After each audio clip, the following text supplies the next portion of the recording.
Leikfélag Akureyrar nýorðið 100 ára, aldargamalt fyrirbæri sem okkur Akureyringum þykir óskaplega vænt held ég að mér sé óhætt að segja og við höfum fengið þessi tilefni til okkar. Aðalkallana í brúnni, það ekki þannig?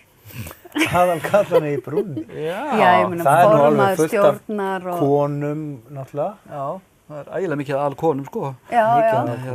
En við erum ekki konur, Þeir eru ekki konur, þegar þeir eru aðalmennirnir, augljóslega. Já, við skulum gangast inn á það. Næstu 5-10 mínútur skulum við ekki vera það. En aldarafmæli Leikfélags Akureyrar, hvað þýða þessi tímamót fyrir þetta fyrirbæri bara? Bara gleði, held ég. Ég meina, það að eiga afmæli alltaf ánægilegt. Ég meina, ef þú heldur ekki afmæli, þá áttu dauður. Þannig að það að halda afmæli í sjálfu sér bara gleðiefni og hafa lifað í 100 ár með svona ofsalega mikla og beina jarðtengingu í bæjarfélagið og við alla íbúa og nærsveitamenn. Þetta er bara frábært. Já, nákvæmlega. Þið hljótið að hafa horft tilbaka. Þú ert náttúrulega leikustjóri hér, ekki búin að vera óskaplega lengi, ekki 100 ára allavega. Nei. Og en þú lítur að hafa horft svolítið tilbaka og upphafið að söguna á þessum tímamótum. Hvernig hefur þið kynnst leikfélaginu með einhverjum öðrum hætti í gegnum þessi tímamót? Þegar ég kom hérna 2014 þá strax svona náttúrulega gerði maður svona töluvert mikla rannsóknarvinnu á leikfélaginu sjálfu. Ég náttúrulega á átti samleið með þessum öldungi áður en að ég varð leikustjóri. Ég var hér sem leikari og sem leikstjóri hríð í næstuð í on-off í það 4 ár. Þannig að þetta var svona kannski tækifæri mig líka að rifja upp svona bara mín kynni og hversu mikið ég á þessum öldungi að þakka á þeim sem að leiddu félagið þá og sér maður að félagið hefur alltaf í gegnum tíðina verið oft svona svolítið fóstra. Nú tölum við hann leikfélagið eða það leikfélagið en hefur fóstrað unga hæfileika manneskjur og margir sem hafa hingað hafa komið og fengið tækifæri, sumir jafnvel bara sest hér að. Þannig að maður hugsar, já, í ljósi þess vill maður ekki þá skoða hvernig við viljum að þetta verði næstu 100 árin í núna algjörlega breyttu umhverfi. Leikfélagið er náttúrulega núna að starfa og framleiða sviðslist í allt öðru umhverfi heldur en bara, segjum fyrir 10 árum síðan bara. Umhverfið er öðruvísi og leikhúsið sjálft að hugsa kannski þarf að hugsa sig í öðru ljósi til framtíðar. Kannski meiri samfélagslegu þáttur þegar ég segi þar að við viljum að leikfélagið og nú undir merkjum menningarfélagsins komi meira að hugsanlega því að fóstra og nýta hér krafta, skapandi krafta sem eru hér. Og þannig höfum við svona skoðað, við höfum verið í stefnumótun alltaf til framtíðar.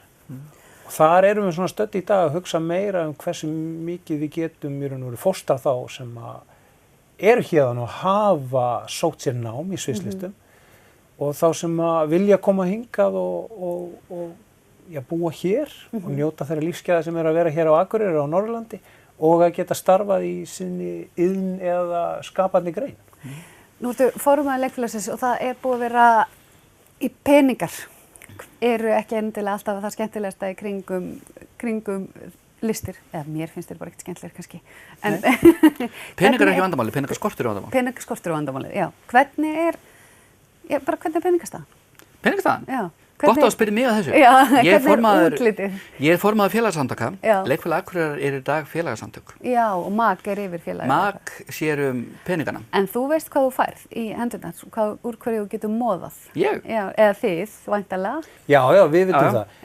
En Oddur náttúrulega, núna kemur hann að sem og leikfélagi í raun og veru, stjórn gamla leikfélagsins. Þú skiptir þér ekkert af peningum? Hann kemur að og hjálpar aðstofa mig í stefnumótuninni og við hefum mjög hreinskilið samtal bara samfélagið og hvert hlutverk leikfélagsins á að vera þar. Og hann nýtir sem skapandi kraftur en mótunin upp á og þessi vinnavarðandi alla fjárhagsáætlanagerð eða annað þvíumlíkt. Það náttúrulega liggur í höndum menningarfélags Akureyrar og ég í samstarfi við framkvæmdastjóra þar. Og það er náttúrulega æra óstöðun að ræða og fara með þá runu sem en hún er mjög skýr finnst mér núna, staðan er óskaplega skýr, að frá 2007 þá hefur framlagið í krónutölum ekki hækkað. Já. Framlagið sem að raun og veru kemur hér frá bænum og hefur hækkað bara húsalega en raun og veru þannig framlagið.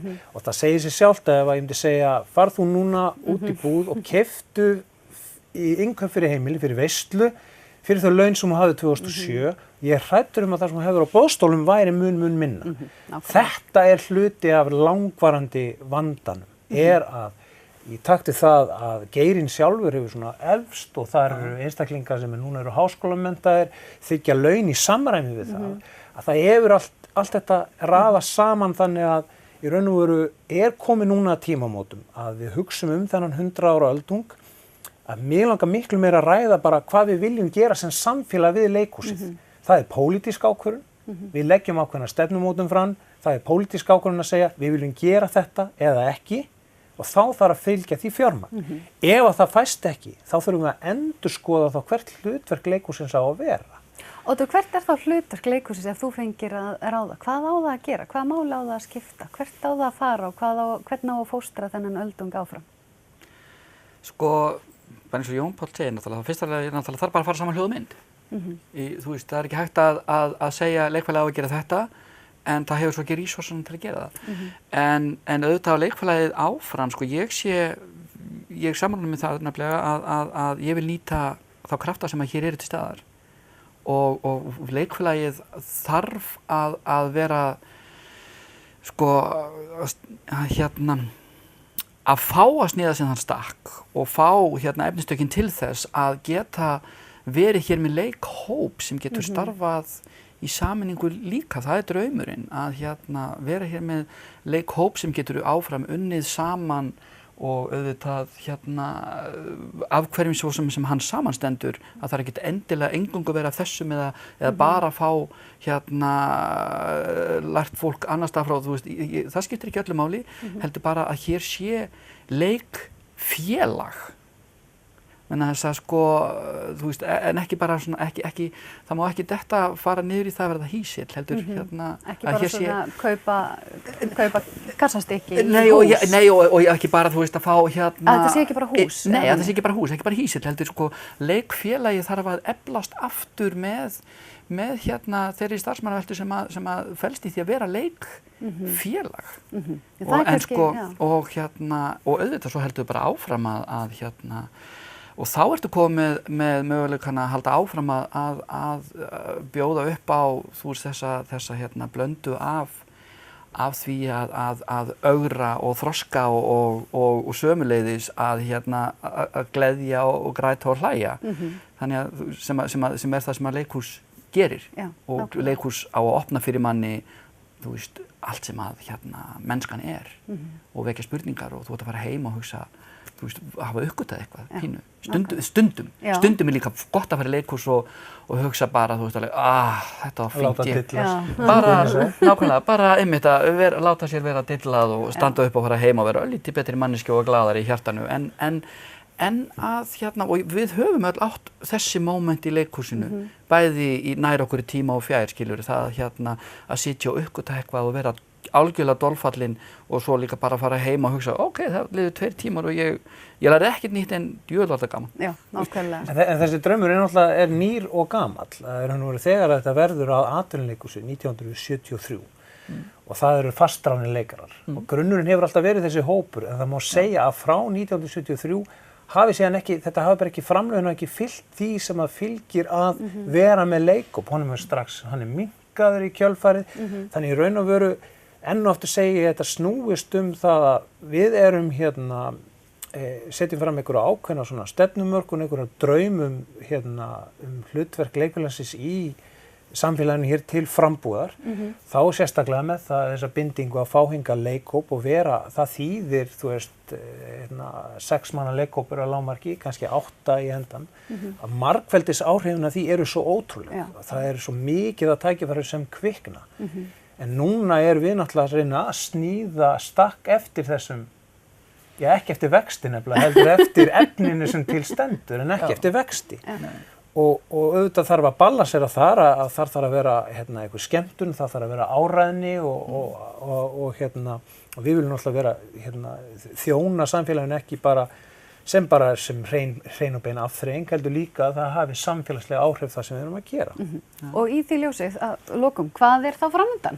Á gleði árinu? Já, gleði árinu. Við náttúrulega erum þegar, núna í júní náttúrulega telst til frumsýningin okkar núna í vor, var náttúrulega hluti af afmælisdagskránni og hugmyndin svo að henni svona dreift svona jafnt og þétt yfir árið. Sumt við höfum þurft að fresta eins og snjóhúsakeppninni var eiginlega ekkert af henni vegna þess að það var engin snjór. Það var ekki allt með okkur liði.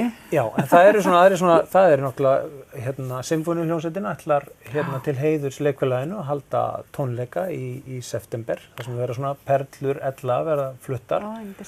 Og svo mótast eiginlega næsta leikár, vildi ég segja. Það mótast svolítið af þessari hugmynd að reyna að gefa bæjarbúum þá forsmekkina því hvað það þýðir að vera með leikhóp. Og við höfum miðað dagskrána núna á næsta ári og þau verkefni sem eru framundan hjá leiklistasviðinu, hjá Leikfélagi Akureyrar. Það er sýningar sem við ætlum að sýna. Miðast mikið við það að vera mjög hlustandi við að fóstra hér hæfileika og hæfileika fólk hér á svæðinu. Og það finnst mér vera, það er svona eiginlega lykilatriði og svona einhvern veginn, ég segja yfirskriftin bara. Yfirskriftin einhvern veginn, það er dammurinn til að reyna að segja að þetta getum við gert af því að leikhús er jú samfélag. Það er líka bara mjög spennandi og skemmtilegt og líka bara komið svona svolítið í það rætur sem að Leikfélagið á sjálft, sem að er að vinna með fólki og þetta er fólk sem kemur úr þessari heimabyggð. Það sé bara við þurfum kannski bara að gera þetta sem samfélag. Við þurfum svolítið að tala okkur sjálf upp og tala okkur saman og sjálf upp. Og svo náttúrulega, ég hlakka Óla til að fara svo og hlusta á Sinfó og söngvarana og rifja upp, perlur í gegnum tíðina. Það er gott að vera nostalgísku líka. Við erum líka að klára að skrifa 100 ára sögu félagsins. Nákvæmlega. Nýtt afmælisrit. Nýtt afmælisrit, þannig að það er plenty. Já, en framundan eru bara eiginlega, þetta er mjög svona skemmtilegt leikár sem er framundan, sem við kynnum núna í haust. Ég er mjög spenntur alltaf. Stay tuned. Stay tuned. Það er bara, ég hlakka til. Gaman að fá okkur strákar og það verður gaman að fylgjast með framhaldi Leikfélags Akureyrar á 9 tímum. En við höldum áfram í föstudagsþættinum eftir augnablik.